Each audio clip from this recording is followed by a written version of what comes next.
Assalamualaikum, episod 33 dah sampai.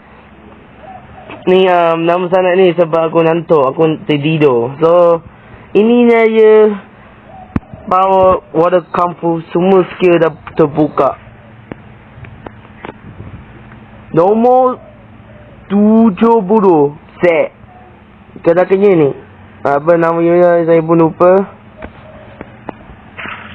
Ini tembakannya.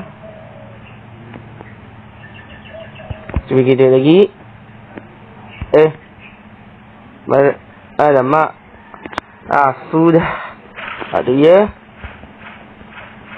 Kalau rasa temik macam mana?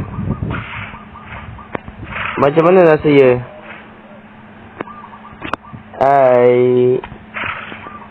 Okay. Cuba kita pakai ni apa? 8. Berapa tadi? Nampak 68. Okey. Gerakannya ini. Bagi dia.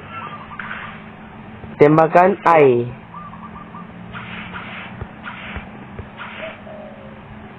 Oh, ni memang hebat. Cuba kenakan musuh. Berapa damage? Dah. Berapa?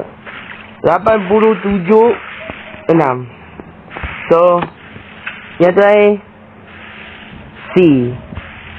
Kadakannya adalah ini.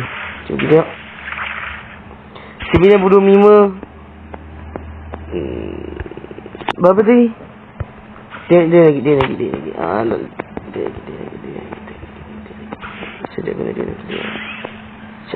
Siap lah.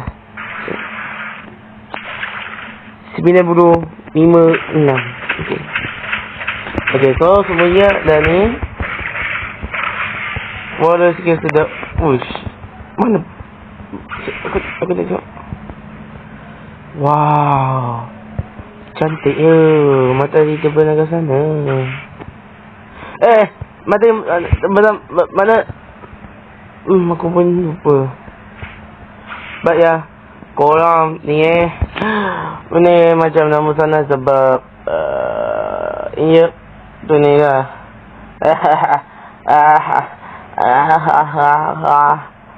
Baik ya. Jom 3 grinding. Go, let's go.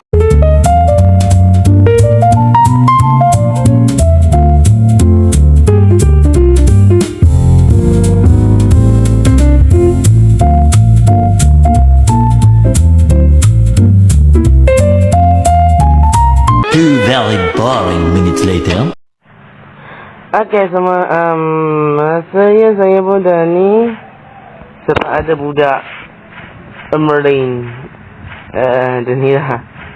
Ni kenapa saya macam ni Why? Are you ready to go?